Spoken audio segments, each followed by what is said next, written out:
আজীব একটা মহিলা, স্বামী ছাড়া তার পেটের ভেতরে সন্তান দিয়েছে কে? আবার উনার নামে কোরআনে একটা সূরা দিয়েছে কে? কি নাম? সূরাতু মারইয়াম। কাফ হা ইয়া আইন সাদ, যিকরু রাহমাতি রাব্বিকা আবদাহু জাকারিয়া। আল্লাহু আকবার। কি সুন্দর সূরা, কি অন্তমিল, কি চমৎকার ঘটনার বর্ণনা। উনার নামেও সূরা, উনার ফ্যামিলির নামেও সূরা। উনার আব্বার নাম ইমরান, মায়ের নাম হান্না বিনতে ফাখুজ। উনাদের ফ্যামিলিটা আল্লাহর কাছে এত প্রিয়, আল্লাহর একটা সূরা দিলেন ইমরানের পরিবারের সূরা। কোন সুবহানাল্লাহ। কোরআনের 3 নাম্বার সূরা, সূরাতু আলে ইমরান। কি নাম? সূরাতু। আবার কোরআনে আল্লাহ ওনাকে বলেছেন সিদ্দিকা, মানে সত্যবাদী নারী। আবার আল্লাহ বলেছেন ওয়ালাইসা যাকারু কাল উনসা, এটা এমন মেয়ে কোন পুরুষ এই মেয়ের মতো হতে পারে? ওনার মা হান্না বললেন, আল্লাহ আমার পেটে ছেলে না মেয়ে আমি জানি না। যখন মারিয়াম পেটে, আল্লাহ ছেলে হোক মেয়ে হোক বাইতুল মুকাদ্দাসের খাদেম হিসেবে তুমি কবুল করে নাও। আমার পেটে যা আছে তোমার জন্য মানত করে দিলাম। কিন্তু ভূমিষ্ঠ করার পরে দেখে মাইয়া, ভূমিষ্ঠ করার পরে দেখে কি? মেয়ে। ভাবছিল ছেলে, ছেলে হইলে খাদেম হবে, এখন মেয়ে। আল্লাহ বলে চিন্তা করো না, সাধারণ মেয়ে না। ওয়ালাইসা যাকারু কাল উনসা, এটা এমন মেয়ে কোন ছেলেরাও এই মেয়ের মতো হতে পারে। এই মেয়েকে দিয়ে দেওয়া হলো Baitul Maqdis, one of the major 3 mosques in Islam. ইসলামের সর্বশ্রেষ্ঠ 3টা মসজিদের একটা।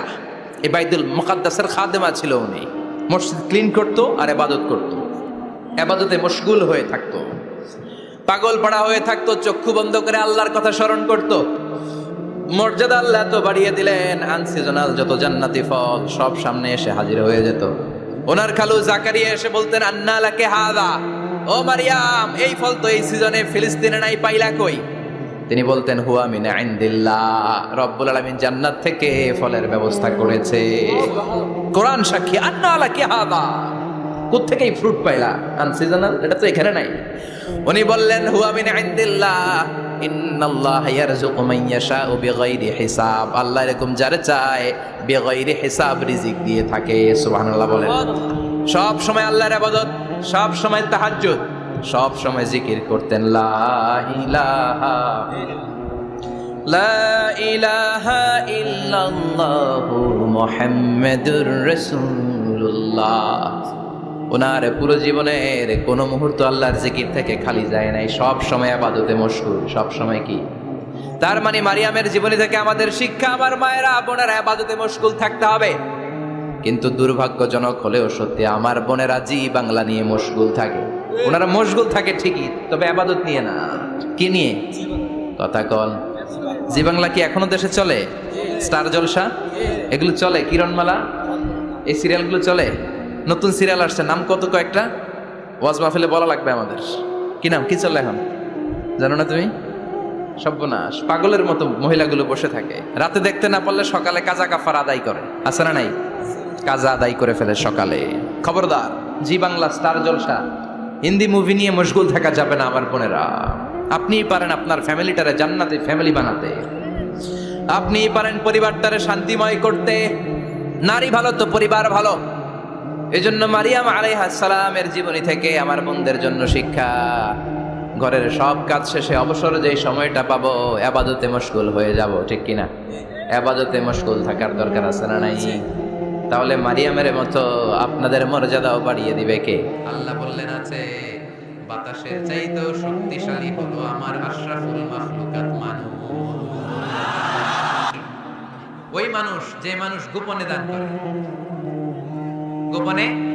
আল্লাকা সিররুন ইনদাল্লাহ বাইনাকা আনতা ওয়া বাইনাল্লাহ, আল্লাকা সাদাকাতুন তাখফা লা ইয়ালামুহা ইল্লাল্লাহ, আল্লাকা সিররুন ইনদাল্লাহ বাইনাকা আনতা ওয়া বাইনাল্লাহ, আল্লাকা সাদাকাতুন তাখফা লা ইয়ালামুহা ইল্লাল্লাহ। পড়তে হবে আল্লাহু আকবার। গোপন দান যিনি করে তিনি সবচাইতে শক্তিশালী, ঠিক কিনা? এজন্য মাতুয়াইলের ভাইয়েরা গোপন দান করতে রাজি আছেন নাকি? অমুক ভাই বিশিষ্ট সমাজ সেবক 2 লক্ষ টাকা, বলেন মারহাবা। এইভাবে দান করবেন, মারহাবা করলেও আসি, না কইলেও আসি, ঠিক কিনা? মারহাবা যদি বলে দেন, সমস্যা নাই, মারহাবা না বললেও দিবেন। তাহলে খুশি কে? বেশি খুশি হয় যখন লুকায় লুকায় দেন, নাম না জানায় দেন। ওই দান আল্লাহ এমন ভাবে কবুল করে, ওই দানের কারণে 7 শ্রেণীর ব্যক্তিকে আল্লাহ আরশের নিচে ছায়া দিবে। যেদিন কোনো ছায়া পাওয়া যাবে না, ওই দিন ওই ব্যক্তিকে আল্লাহ টেনে আরশের ছায়ার নিচে বসিয়ে দিবে। তাহলে কোরআন পাহাড়ের কথা যা বলেছে, বিজ্ঞানে ওই কথা আছে না নাই? এরপর কোরআন বলেছে, আলাম তারা আন্নাল্লাহ ইউসজি সাহাবান সুম্মা ইউআল্লিফু বাইনাহু সুম্মা ইয়াজআলুহু রুকামান ফাতারাল ওয়াদকা ইয়াখরুজু মিন খিলালিহি। আল্লাহ সাগরের পানিগুলোরে তারায় মেঘ বানায়, আকাশে নেয়, বৃষ্টি নাজিল করে। এটাকে বলে, সায়েন্স এটার নাম দিয়েছে ওয়াটার সাইকেল বা হাইড্রোলজিক্যাল সাইকেল। এটাই আল্লাহ কোরআনে এইভাবে বলেছে, আলাম তারা আন্নাল্লাহ ইউসজি সাহাবা। তোমরা কি দেখো না সূর্যের তাপে বাষ্প হয়ে, গ্যাস হয়ে পানিগুলো উপরে ওঠে। যারা বিমান দিয়ে ফ্লাই করেন তারা বিমানের জানলার পাশে সিট পেলে দেখেন নাই কিভাবে মেঘমালাগুলো বিমানের সাথে খেলা করে? এগুলো তৈরি করছে কে? তার মানে কোরআন যা বললো, বিজ্ঞান যাই বলে, সানশাইন, সূর্যের প্রখর তাপে পানিগুলো বাষ্প হয়ে উপরে যায়, ঘনীভূত হয়, কন্ডেনসেশন, কন্ডেন্সড হয়, ঘনীভূত হয়, মেঘমালা হয়। ওই মেঘ থেকে ঝিরিঝিরি ঝিরিঝিরি বৃষ্টি নাজিল করে কে? আমাদের ফসল খেতে গরু যদি খাইতে আসে, আমরা তারাই না? আল্লাহ কয়, তুই তোর ফসল ক্ষেত বাঁচানোর জন্য গরু তারাস, আমি তো আকাশে মেঘ তারাই। তোর এখান থেকে যে ফসল আসে, এখানে ফসল উৎপাদনের জন্য পরিশ্রম তুই একা করস নাই, আমারও পরিশ্রম আছে। তুই দুনিয়ার জমিনে ছাগল তাড়িয়ে দিস, মেঘ তাড়িয়ে দিস, আমি আল্লাহর আদেশে আকাশের মেঘগুলো আমি তাড়িয়ে তোর ক্ষেতের উপরে, ফসল ক্ষেতের উপরে নিয়ে বৃষ্টি নাজিল করে আমি সবুজ শ্যামল ফসল ক্ষেত দিয়েছি। তার মানে সায়েন্স যা বলেছে আর বিজ্ঞান যা বলেছে, মিল আছে না নাই? আকাশে মেঘমালা দেখলে বিষ্ণু ইসা ইসলাম ভয় পেয়ে যেতেন, দোয়া পড়তেন, আল্লাহুম্মা সাইয়িবান নাফিআ, আল্লাহ উপকারী বৃষ্টি দেন। বৃষ্টি দেখলে, মেঘ দেখলে আল্লাহ রাসূল পেরেশান, একবার ঘরের ভিতরে আরেকবার বাইরে, একবার ভিতরে আরেকবার বাইরে। আম্মা জান বলতেন, ইয়া রাসূলুল্লাহ, আকাশে মেঘ দেখলে আপনি পেরেশান হন কেন? আল্লাহ রাসূল কেঁদে কেঁদে বলতেন, আয়েশা, আমি জানি না এই বৃষ্টি আর তুফান থেকে মদিনায় সজীব শ্যামল ঘাস লতা পাতা জন্মাবে, নাকি এর মধ্যে থেকে বজ্রপাত এসে আমাদের পাপের কারণে আল্লাহ মদিনাটারে জ্বালিয়ে দিবে, আমি জানি না। আমরাও যে আকাশে মেঘমালা দেখি, আমরা কি জানি এটা কি রহমতের মেঘ না আযাবের মেঘ? জানি আমরা। তারপরেও বৃষ্টি আসলে আমাদের গান আছে না নাই? বৃষ্টি আসলে দেখবেন গান লাগায় দেয়, বৃষ্টি পরে টাপুর টুপুর, ওই পায়ে দিয়ে শোনানো, সব মুখস্থ। এগুলো করা যাবে না। বৃষ্টি দেখলে দোয়া পড়তে হবে, আল্লাহুম্মা সাইয়িবান নাফিআ, আল্লাহুম্মা আসকিনা গাইসান মুগীসান মারিআন মারিআন নাফিআন গায়রা দার আজিলান গায়রা আজিল। আল্লাহ, এই মেঘমালা থেকে এমন বৃষ্টি দাও যে বৃষ্টি আমাদের জন্য কল্যাণকর, যে বৃষ্টিতে ঘাস লতা পাতা জন্মায়, যে বৃষ্টিতে আমাদের গবাদি পশুর জন্য রিজিক থাকে। কল্যাণকর বৃষ্টি দাও আল্লাহ, ক্ষতিকর বৃষ্টি দিও না, তাড়াতাড়ি দাও, দেরি করো না। চিল্লায় পড়ে না আমিন? কি আবার ঠেলাঠেলি?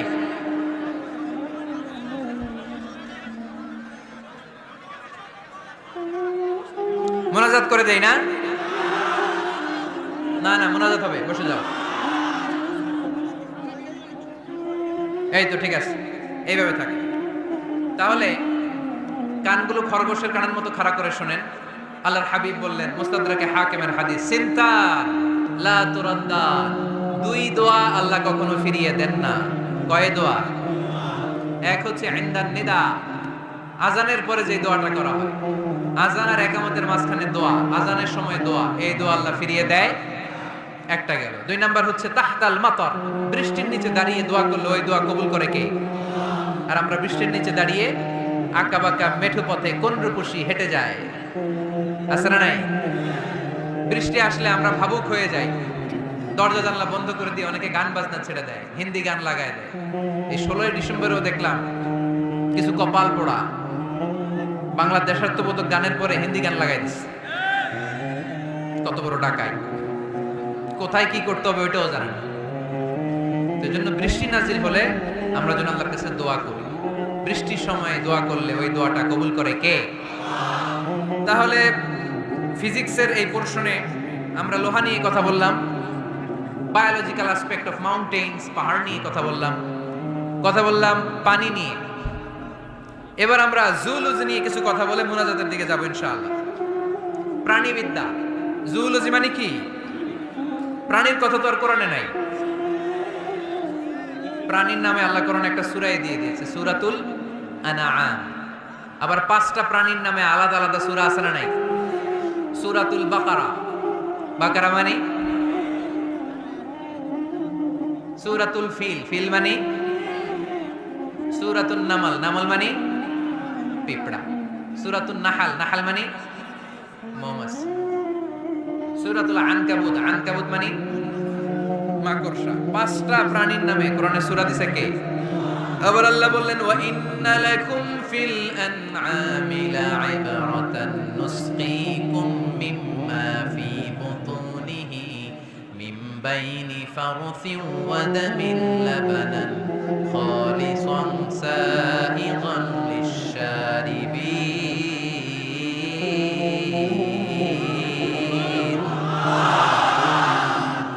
প্রাণীর পেটের ভেতরে থেকে আমি তোমাদের জন্য একটা লিকুইড পদার্থ বের করি, মিম্বাইনি ফারসিন ওয়া দামিন লাবানা। এই লিকুইড পানিটা গোবর আর রক্তের মাঝখান দিয়ে আমি বের করি, কিন্তু এই পানিটার মধ্যে গোবরও মিশে না, রক্তও মিশে না। সুবহানাল্লাহ। লাবানান খালিসান, এটার নাম ফ্রেশ মিল্ক, এটার নাম সাইগান লিশ-শারিবিন, খেতে খুব সুস্বাদু। সুবহানাল্লাহ পড়েন। মা তো এলে গরু গাবি পালেন নাকি আপনারা? কারা কারা পালেন দেখি? ছাগল পালেন কারা কারা? মা বা'আসাল্লাহু নাবিয়্যান ইল্লা রাআল গানাম। এই দুনিয়ায় এমন কোন নবী নাই যে নবী ছাগল চড়ায় নাই। ছাগল চড়ানো নবীর সুন্নাত। সুবহানাল্লাহ বলেন না? তাহলে মেকানিজমটা দেখেন, what a brilliant mechanism of discharge in milk from animals body. Allah বললেন মিন বাইনি ফারসি ওয়া দামিল লাবানা। ফারস মানে গোবর, ফারস মানে দাম মানে রক্ত, দাম মানে। তাহলে গরুর পেটের এক লাইনে থাকে গোবর, এক লাইনে, আরেক লাইনে রক্ত। গোবরও নাপাক, রক্ত, গোবর খাওয়াও হারাম, রক্ত খাওয়াও। দুই হারামের মাঝখান থেকে, দুই পচা জিনিসের মাঝখান থেকে, দুই বিদঘুটে জিনিসের মাঝখান থেকে দুধ আমাদের জন্য বের করে দেয় কে? মেকানিজমটা দেখছেন? মিম্বাইনি ফারসি ওয়া জামিল লাবানা, একদিকে গোবর একদিকে রক্ত, মাঝখান দিয়ে স্বচ্ছ দুধ। সুবহানাল্লাহ পড়ে। এই দুধ এমন একটা খাবার, এটা খেয়ে হজম করতে পারলে আজীবন বেঁচে যাবে। নিউট্রিশনের যে ইনগ্রেডিয়েন্টস আছে 6টা, পুষ্টি উপাদান 6টাই আছে দুধে। এজন্য আল্লাহ রাসূল সাল্লাল্লাহু আলাইহি ওয়াসাল্লাম দুধ বড্ড পছন্দ করতেন, আর বলতেন আলাইকুম বিআলবানিল বাকার, তোমরা গরুর দুধ খেও। ফাইন্নাহা তুরাম্মু মিনাল আশজার, কেননা গরুর দুধ এটা ঘাস লতা পাতার নির্যাস। গরু কি খায়? ফাস্ট ফুড খায় না। গরু বার্গার খায় না, ফ্রেঞ্চ ফ্রাইজ খায় না, টিক্কা খায় না, চিকেন কাবাব। গরু কি খায়? এই ঘাস খাবে, মানে শাকসবজি খাবে। গরু ঘাস খায়, এজন্য গরুর পেট থেকে দুধ বের করে দেয় কে? আলাইকুম বিআলবানিল বাকার, তোমরা গরুর দুধ খেও। কত বড় ডাক্তার ছিলেন বিশ্বনবী মুহাম্মদ সাল্লাল্লাহু, এমন বিশ্বস্ত নবী যেটা খাইতে বলছে ওইটা খাইলে ডাইরেক্ট অ্যাকশন। কালিজিরা খেতে বলতেন, মধু খেতে বলতেন, লাউ খেতেন। লাউ খেলে পেট যত ঠান্ডা থাকে পৃথিবীর কোনো খাবার এত ঠান্ডা হয় না পেট, ঠিক কিনা? এজন্য বিশ্বনবী বলছেন আলাইকুম বিআলবানিল বাকার, গরুর দুধ খাবা। ফাইন্নাহা তুরাম্মু মিনাল আশজার, কেননা ঘাস পাতা খেয়ে গরুর ভেতরে আল্লাহ ঘাস পাতার মাধ্যমে দুধ বানায়। আবার বিশ্বনবী বললেন মেরাজের রাতে জিব্রাইল 3টা মগ এনে আমার হাতে দিয়েছিল। এক মগের মধ্যে ছিল পানি, আরেক মগের মধ্যে ছিল মদ, আরেকটা মগের মধ্যে ছিল দুধ। 3টা দিয়ে আমার টেস্টিং শুরু করে দিছে। টেস্টিং করতেছে। বিশ্বনবী ধরেন তো কোনটা ধরবেন? বিশ্বনবী দুধেরটা ধরলেন। তো সুবহানাল্লাহ। সাইয়েদনা জিব্রাইল বললেন আখাসতাল ফিতরা, নবী আপনি যেমন ধরছেন তেমন, আপনি যেমন, আপনার স্বভাব যেমন, নিয়েছেনও তেমন। এজন্য দুধ খাবেন, বাচ্চাদেরকে দুধ খাওয়াবেন। অনেক মায়েরা বাচ্চাদেরকে বুকের দুধ খাওয়াতে চায়, ডানু খাওয়ায়, ল্যাকটোজেন খাওয়ায়, সিরালাক খাওয়ায় না। আমার মায়েরা, আমার সম্মানিত বোনেরা, বাচ্চাদেরকে দুধ খাওয়াবেন। ওয়াল ওয়ালিদাতু ইরদি'না আওলাদাহুন্না হাওলাইন, 2 বছর খাওয়াবেন, কামিলাইন, পরিপূর্ণ। লিমান আরাদা আন ইউতিম্মা রাদাআ, কারণ মায়ের বুকের দুধের প্রথম দিক থেকে যে দুধটা বের হয় এটাকে বলে শাল দুধ। এই শাল দুধের মধ্যে অনেক ন্যাচারাল ভ্যাকসিন আছে। ডাক্তাররা বলেছে বাচ্চাদের ব্রেইন, হাড্ডি শক্ত হওয়া, মেমোরি শার্প হওয়া, উদ্যম আর উজ্জীবিত হওয়ার জন্য, সজীব আচরণের হওয়ার জন্য মায়ের বুকের দুধটা খুবই জরুরি। এটা অবশ্যই খাওয়াবে। আর এই মায়ের বুকের দুধের ভেতরে আল্লাহ বাচ্চার জন্য প্রথম টিকাটা ফ্রি দিয়ে দিছে। বাচ্চার জন্য কিছু টিকা দেয়া লাগে না, যক্ষা এটা সেটা, প্রথম টিকাটা ফ্রি। প্রথম টিকাটা আল্লাহ দিয়েছে মায়ের বুকের দুধের ভিতরে। এজন্য নিজেরাও দুধ খাবো, বাচ্চাদেরকেও মায়ের বুকের দুধ খাওয়াইতে হবে, ঠিক কি না? গরুর দুধের ভিতরে অনেক পুষ্টি আছে, হজম করতে পারলে অনেক পুষ্টি। আমরা যেন বেশি বেশি দুধ পান করি, আল্লাহ তুমি তৌফিক দান করো। তাহলে দুধের এই কথা কোরআনে যা আছে, সায়েন্স তাই বলছে। কোরআন বলছে ১,৫০০ বছর আগে, সায়েন্স এখন খালি ঘোষণা দিতেছে বাচ্চাদের দুধ খাওয়ান, গরুর দুধ খান, এটাতে উপকার আছে। তার মানে এই প্রাণীকুলের ব্যাপারে প্রাণীবিদ্যার যে তথ্য, কোরআন আর বিজ্ঞান মিল আছে না নাই?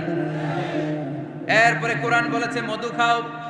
وَأَوْحَى رَبُّكَ إِلَى النَّحْلِ أَنِ اتَّخِذِي مِنَ الْجِبَالِ بُيُوتًا وَمِنَ الشَّجَرِ وَمِمَّا يَعْرِشُونَ ثُمَّ كُلِي مِنْ كُلِّ الثَّمَرَاتِ فَاسْلُكِي سُبُلَ رَبِّكِ ذُلُلًا يَخْرُجُ مِنْ بُطُونِهَا شَرَابٌ مُخْتَلِفٌ أَلْوَانُهُ فِيهِ شِفَاءٌ لِلنَّاسِ إِنَّ فِي ذَلِكَ لَآيَةً لِقَوْمٍ يَتَفَكَّرُونَ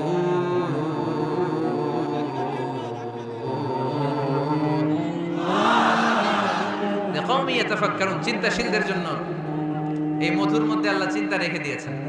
আওহা রাব্বুকা ইলান নাহল, আল্লাহ মধুরে মেসেজ পাঠাইছে। আমরা মোবাইলে কি পাঠাই?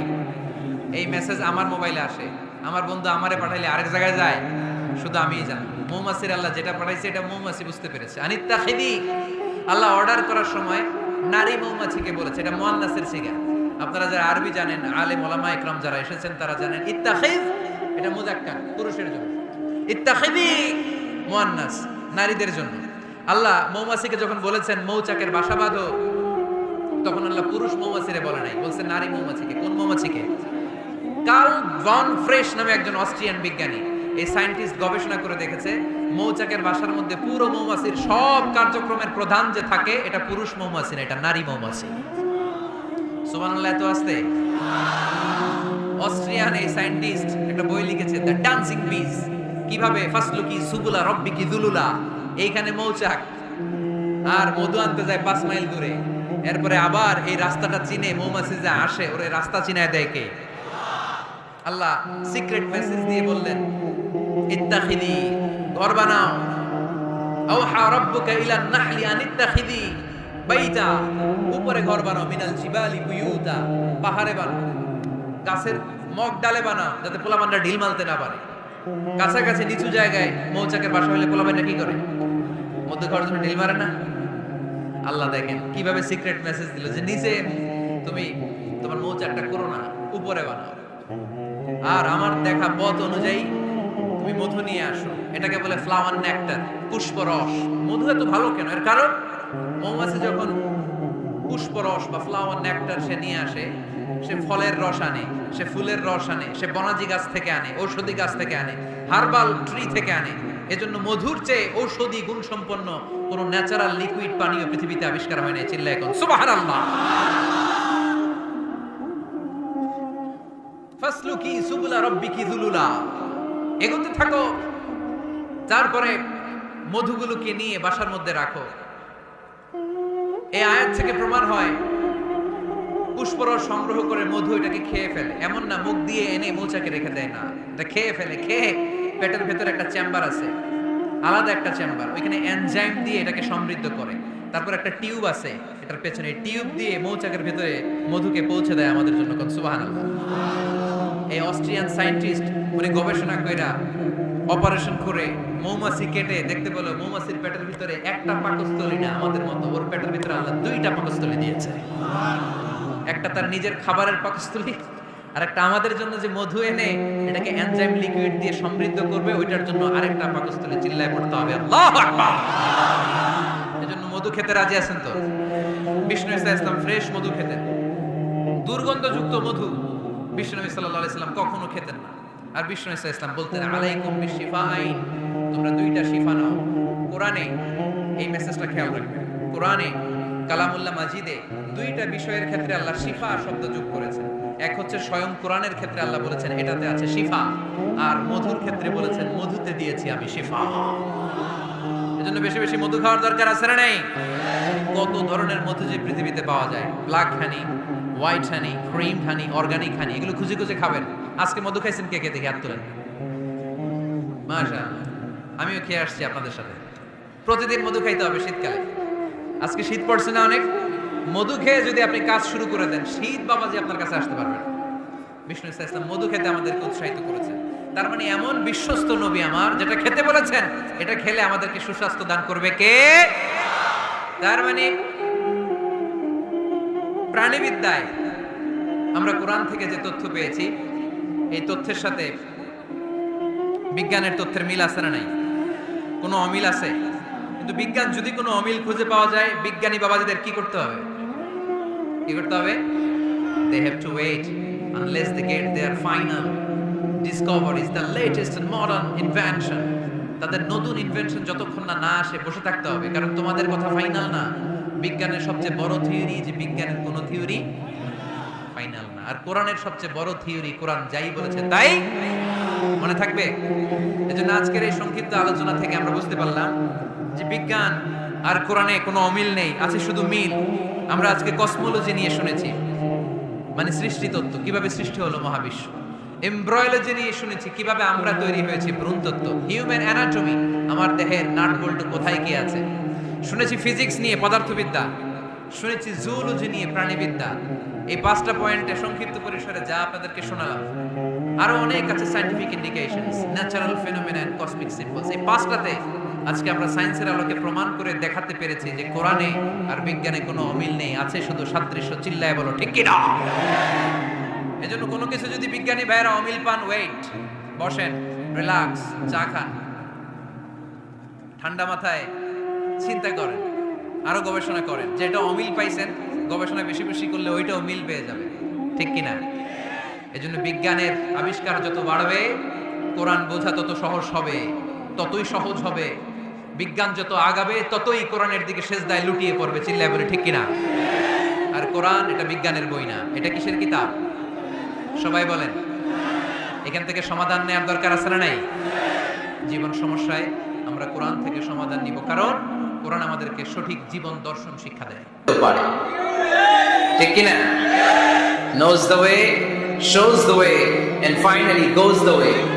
সে রাস্তা চিনে। নেতাই যদি রাস্তা হারায়, ঝামেলা আছে না নাই? এজন্য নেতা নির্বাচনের সময় সাবধান।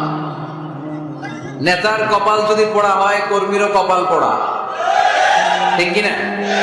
এজন্য আল্লাহ সূরাতুল ইসরার ৭১ নম্বর আয়াতে বলেছেন, ইয়াউমা নাদউ কুল্লা উনাসিন বিইমামিহিম। কিয়ামতের সে কঠিন ময়দানে আমি সব মানুষগুলোকে একা একা ডাকবো না, তাদের নেতা সহকারে ডাকবো। ফামান উতিয়া কিতাবাহু বিয়ামিনিহি, আর যাদেরকে সেদিন ডান হাতে কিতাব দেয়া হবে, আমলনামা দেয়া হবে, ফাউলাইকা ইয়াকরাউনা কিতাবাহুম, তারা সেদিন সানন্দে তাদের কিতাব পড়বে। ওয়ালা ইউযলামুনা ফাতিলা, আর সেদিন কাউকে বিন্দুমাত্র কোনো জুলুম করা হবে না। যে যা করেছে তার সব প্রাপ্য বুঝিয়ে দেয়া হবে। তার মানে একা একা আল্লাহ আমাদেরকে ডাকবেন না, আল্লাহ আমাদেরকে ডাকবেন নেতা সহকারে। তো নেতা যদি জাহান্নামী হয়, কর্মীও, কথা কি বুঝতেছেন? নেতা যদি জান্নাতি হয়, কর্মীও জান্নাতি। এজন্য নেতা নির্বাচনের সময় সাবধান। এই যে মসজিদে যিনি সালাতে লিড দেয়, ওনাকে আমরা ডাকি ইমাম। কি ডাকি? ইমাম মানে কি? হ্যাঁ, আমাদের আফসারি ভাই সুন্দর করে বলতে পারে, ইক্তাদাইতু বিহাদাল গোলাম। আমরা ইমামরে গোলাম বানায় রাখছি, ঠিক কিনা? ইমাম মানে নেতা। নেতা মসজিদে যিনি সালাতে লিড দেয়, তিনি আমাদের নেতা। মসজিদে নামাজ পড়াতে যে নেতা যদি ভুল করে, পিছন থেকে শুধরে দেওয়ার দরকার আছে না নাই? মাগরিবের নামাজ ফরজ কয় রাকাত? 2 রাকাতের পরে বসতে হয়। ইমাম সাহেব ভুলে 2 রাকাতের পরে দাঁড়ায় গেছে, কি করবেন? পিছন থেকে ঠিক করে দিবেন, তাই না? নোয়াখালীতে কেমনে ঠিক করেন? আপনারা কি পড়েন? আল্লাহু আকবার পড়েন, তাই না? হাদিসে এসেছে সুবহানাল্লাহ পড়ার কথা। এখন থেকে সুবহানাল্লাহ পড়বেন। ইদা নাবা আহাদুকুম শাইউন ফি সালাতিকুম ফালিয়ুসাব্বিহ, তোমাদের কারো সালাতে যদি কোনো গন্ডগোল হয়, শুধরে দেওয়ার জন্য পেছন থেকে ফালিয়ুসাব্বিহ, সেজন্য তাসবিহ পড়ে, মানে সুবহানাল্লাহ পড়ে। আত-তাসবিহু লির-রিজাল ওয়া তাসফীকু লিন-নিসা। পুরুষরা সুবহানাল্লাহ পড়বে নামাজে ভুল হইলে, কিন্তু পুরুষ মুসল্লি একজনও ভুল ধরতে পারে নাই। ভুল ধরতে পারছে পেছনের মহিলা নারীরা। ওনারা কি সুবহানাল্লাহ পড়বে? ওনারা এরকম করবে। তো সব নারীরা যখন এরকম হাততালি দিবে, ইমাম সাহেব বুঝে ফেলবে সামথিং রং ইন সালাত, নামাজে কোনো ভুল হয়েছে। মহিলারা হাততালি দিবে। হয় পুরুষ ভুল ধরবে, না হয় নারীরা ধরবে। ভুল ধরতেই হবে, তা না হলে সালাত হবে না, ঠিক কিনা? ইমাম সাহেব সালাত শুরু করেছেন ওয়াদ-দুহা ওয়াল-লাইলি ইযা সাজা মা ওয়াদ্দাআকা মা ওয়াদ্দাআকা মা ওয়াদ্দাআকা। আর বের হয় না ইমামের মুখ দিয়ে, এরকম আছে না নাই? আর আসতেছে না। তো পিছন থেকে আপনি কি করবেন? তাফতাহু আলাল ইমাম, ইমামকে ছুটায় দিবেন। এই যে মুখে আটকে গিয়েছে, এটা ছুটায় দিতে হবে। আপনি পড়বেন মা ওয়াদ্দাআকা রাব্বুকা ওয়া মা ওয়ালা। এই ছুটায় দেওয়ার সাথে সাথে ইমামের মনে চলে আসবে, শুধরে যাবেন উনি, সংশোধন হবেন, আবার চলতে শুরু করবেন। তো মসজিদের ইমাম বা নেতা যদি ভুল করে, আমরা যে শুধরে দেই, আমাদের সমাজের ইমাম বা নেতাও যদি ভুল করে ফেলে, শুধরে দেওয়ার দরকার আছে না নাই? শুধরে দিতে হবে ভালোবাসা নিয়ে, ভালোবাসা নিয়ে, দরদ নিয়ে, হিংসাত্মক অ্যাটিটিউড নিয়ে নয়। দরদ দিয়ে শুধরে দিতে হবে নসিহতের মাধ্যমে। আমাদের এই দেশে যত পর্যায়ে যত ধরনের নেতারা আছে, আমরা সবার জন্য আজকের এই বিশাল প্রোগ্রাম থেকে তাদের জন্য দোয়া করি। আমাদের নেতারা যেন মিসগাইডেড না হয়ে যায়, ওনারা নিজেরাও যেন সঠিক পথের উপর থাকতে পারে, আমাদেরকেও যেন সঠিক পথ দেখাতে পারে। আমরা আওয়াজ করে সবাই পড়বো আমিন। এজন্য রব্বুল আলামিন বলেন ইয়াউমা নাদউ কুল্লা উনাসিন বিইমামিহিম ফামান উতিয়া কিতাবাহু বিয়ামিনিহি ফাউলাইকা ইয়াকরাউনা কিতাবাহুম ওয়া লা ইউযলামুনা ফাতিলা। সুবহানাল্লাহ পড়েন। সেদিন আমি সবাইকে ডাকবো, নেতা সহকারে, একা একা কাউরে ডাকবো না। প্রত্যেকে দাঁড়াবে, কর্মীরা দাঁড়াবে, সবগুলো দলের সব লোকেরা দাঁড়াবে নেতাদেরকে নিয়ে। সেদিন আমি যাদেরকে ডান হাতে কিতাব দেব, সানন্দে তারা তাদের কিতাব পড়ে যাবে। ওই কঠিন দিনে আমি আল্লাহ কারো উপর কোনো জুলুম করব না। সুবহানাল্লাহ পড়েন। তো সেদিন আমরা কি একা একা উঠবো না নেতা নিয়ে উঠবো? বিষয়টা একটু ভেবে দেখেন। Think about it, ponder on the issue. এটা সাধারণ কোনো ইস্যু নয়। একা একা আমি উঠবো না, আমি আমাদের নেতাদেরকে নিয়ে উঠবো। নেতা জাহান্নামী হলে আমরাও জাহান্নামী, নেতা জান্নাতি হলে আমরাও জান্নাতি, ঠিক কিনা? وقالوا ربنا إنا أطعنا سادتنا وكبراءنا فأضلونا السبيلا ربنا آتهم ضعفين من العذاب والعنهم لعنا كبيرا।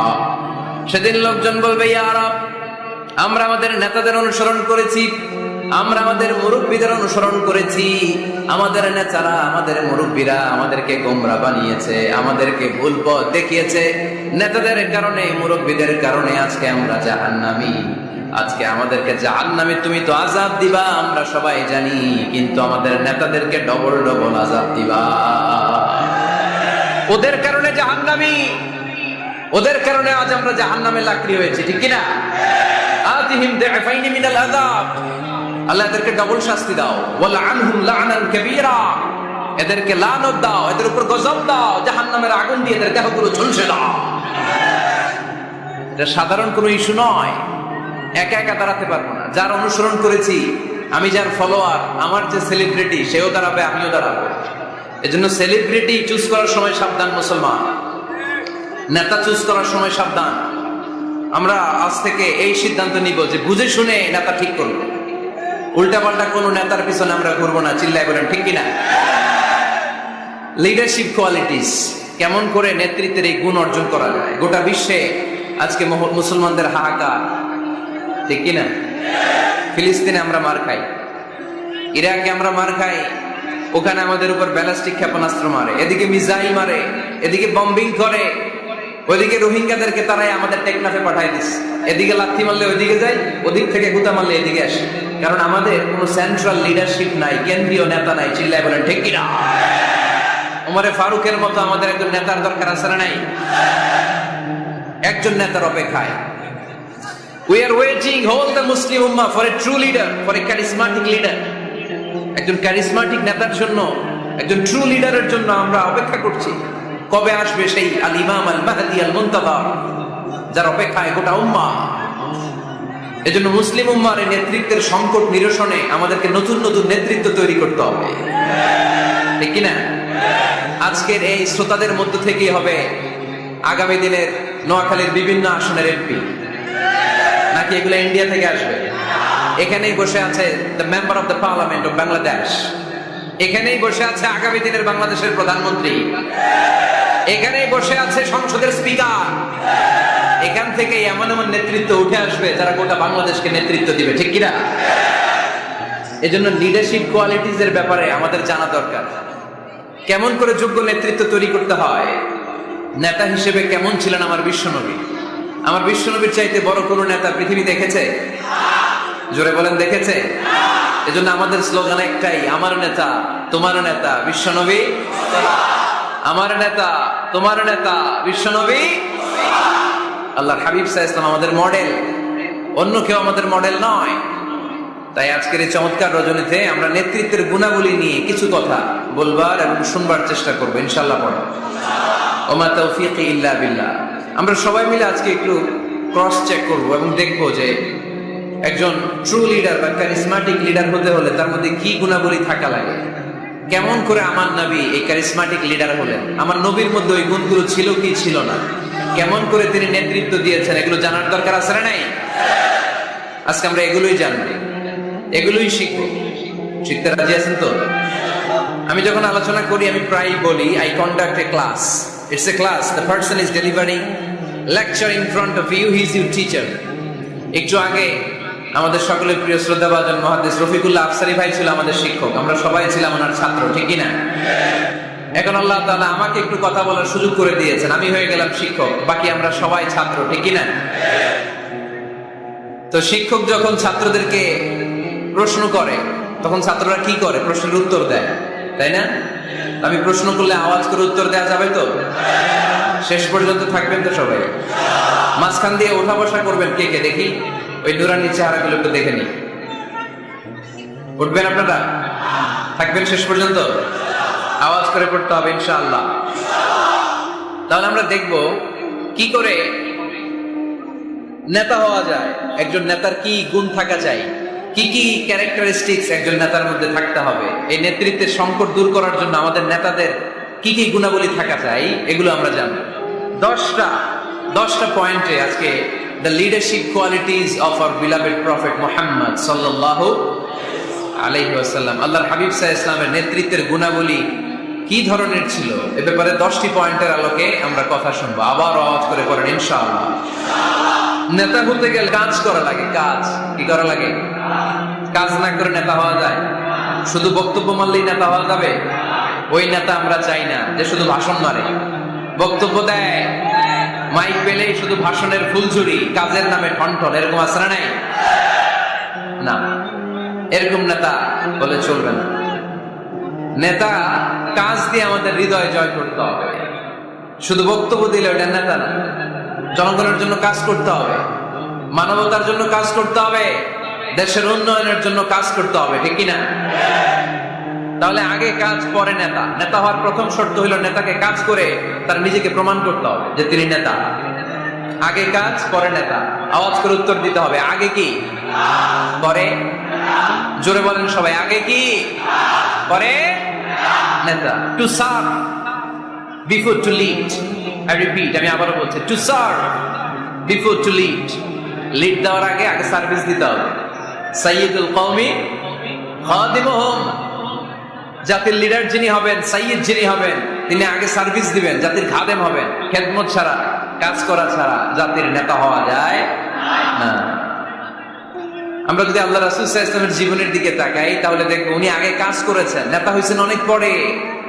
আল্লাহর ইলমে তিনি নবী অনেক আগে, কিন্তু অফিশিয়ালি নবুয়ত পেয়েছেন 40 বছর বয়সে। কত বছর বয়সে? 40 বছর বয়সে হেরা গুহাতে সূরাতুল আলাকের প্রথম 5 আয়াত নাযিল হলো। ইকরা বিসমি রাব্বিকাল্লাযী খালাক, read in the name of your lord who has created. পড়ো তোমার প্রভুর নামে যিনি তোমায় সৃজন করেছেন। এই 5টা আয়াত নাযিল হওয়ার সাথে সাথে এই বিশ্বনবীর গায়ে কাঁপুনি চলে এলো, জ্বর চলে এলো, অন্তর কাঁপতে শুরু করলো। আল্লাহর হাবিব সাল্লাল্লাহু আলাইহি ওয়াসাল্লাম ভয় পেয়ে পাহাড় থেকে নেমে এসে আম্মাজান খাদিজা রাদিয়াল্লাহু তাআলা আনহার কাছে গেলেন, যে বললেন, খাদিজা জাম্মিলুনি জাম্মিলুনি, আমার কম্বল চাপা দাও, আমার জ্বর আসতেছে, আমার কাঁপুনি চলে আসছে, আমার মনে হচ্ছে আমি আর বাঁচবো না। আম্মাজান খাদিজা রাদিয়াল্লাহু তাআলা আনহা ওনাকে সাহস দিলেন, কম্বল চাপা দিয়ে বললেন, ওয়াল্লাহি লা ইউখজিকাল্লাহু আবাদা, হে মুহাম্মদ, আমি আল্লাহর কসম করে বলতে পারি, আমি তো আপনারে চিনি, আমার আল্লাহ কখনো আপনার অপমান করবেন না। পড়েন সুবহানাল্লাহ। কারণ ইন্নাকা লা তাসিলুর রাহিমা, এই দেখেন কি কাজ করতে বিশ্বনবী। কাজের ফিরিস্তি শুনেন, স্ত্রীর কাছ থেকে শুনেন স্বামীর ব্যাপারে। বড় সাহেবের ব্যাপারে যদি আসল তথ্যটা পেতে চান, বড় সাহেবের ড্রাইভারকে জিজ্ঞেস করবেন, বড় সাহেবের বাড়ির দারোয়ানকে জিজ্ঞেস করবেন, বড় সাহেবের বাড়ির কাজের মহিলাটারে জিজ্ঞেস করবেন, আর বড় সাহেবের ওয়াইফরে জিজ্ঞেস করবেন, তাহলেই বড় সাহেবের আসল সব খবর পাওয়া যাবে। জোরে বলেন ঠিক কিনা? আল্লাহর হাবিব সাল্লাল্লাহু আলাইহি ওয়াসাল্লামের ব্যাপারে আল্লাহর হাবিব সাল্লাল্লাহু আলাইহি ওয়াসাল্লামের স্ত্রী আম্মাজান খাদিজাতুল কুবরা রাদিয়াল্লাহু তাআলা আনহা বলছেন, ইন্নাকা লা তাসিলুর রাহিমা, নবী হে, আপনার কোনো ভয় নাই, কারণ আপনি আত্মীয়তার সম্পর্ককে বজায় রাখেন, আত্মীয়দের খোঁজ খবর রাখেন। ওয়া তাসদুকুল হাদিসা, আপনি সদা সর্বদা সত্য কথা বলেন। সুবহানাল্লাহ করবেন না? ওয়া তাহমিলুল কাল্লা, আপনি মানুষের বোঝা বইয়ে দেন, যারা নিজের বোঝা টানতে পারে না, আপনি গায়ে খেটে তাদের বোঝা টেনে দেন। ওয়া তাকসিবুল মা'দুমা, যার উপার্জনের কেউ নাই তারে আপনি উপার্জন করে দেন। ওয়া তাকরিউদ দাইফা, আপনি মেহমান খাওয়াতে খুব পছন্দ করেন। ওয়া তুঈনু আলা নাওয়াইবিল হক, আর সত্য যেখানে বিপন্ন সেখানে আপনি সত্যের বীর সেনানী হয়ে দাঁড়িয়ে যান। যার মধ্যে এই 6টা কোয়ালিটি থাকে, তারে আমার রব কোনোদিন অপমান করতে পারে। আম্মাজান খাদিজা বললেন, ও নবী, ভয় নাই, চিন্তা নাই, টেনশনের কোনো কারণ নাই, আমি অনেক বছর ধরে আপনারে চিনি, আপনি কোনোদিন কোনো মানুষের ক্ষতি করেন নাই, কোন মানুষকে কষ্ট দেন নাই, সব সময় জনকল্যাণমূলক কাজের সাথে নিজেকে ধরে রেখেছেন, আজীবন মানুষের কল্যাণ চেয়েছেন, মানুষের জন্য কাজ করেছেন। মানুষের জন্য যারা কাজ করে, মানুষের কল্যাণ যারা চায়, তাদেরকে আমার রব কোনোদিন অপমান করে না। 6টা কাজ করতেন আল্লাহ রাসূল সাল্লাল্লাহু আলাইহি ওয়াসাল্লাম। এই 6টা কাজ প্রমাণ করে আল্লাহ রাসূল সাল্লাল্লাহু আলাইহি ওয়াসাল্লাম নেতা হওয়ার আগ থেকেই কাজ শুরু করে দিয়েছেন। নেতা হয়েছে 40 বছর বয়সে। নেতা হয়েছে তখন বয়স কত? কথা বুঝে নাই বোধহয়। নেতা যখন, নেতৃত্ব যখন পেয়েছেন, তখন বয়স কত? কাজ কি 40 বছরে শুরু করছিলেন নাকি? কাজ শুরু করছেন কবে? অনেক আগে। হিজ মিশন ইজ দেয়ার, যদিও নেতা হয় নাই, হিজ মিশন ইজ দেয়ার, তার কাজ সেখানে ছিল। নেতা হওয়ার জন্য তিনি বসে থাকেন নাই, কাজ শুরু করে দিয়েছেন। মানুষকে খাওয়াতেন, দেদারসে দান করতেন, যেখানেই মানবতা বিপন্ন সেখানে তিনি সহায়তার হাত বাড়িয়ে দিতেন। বলেন সুবহানাল্লাহ। তার মানে নেতা হইতে হইলে আগে কাজ করা লাগে। আগে কি করা লাগে? কাজ করা লাগে।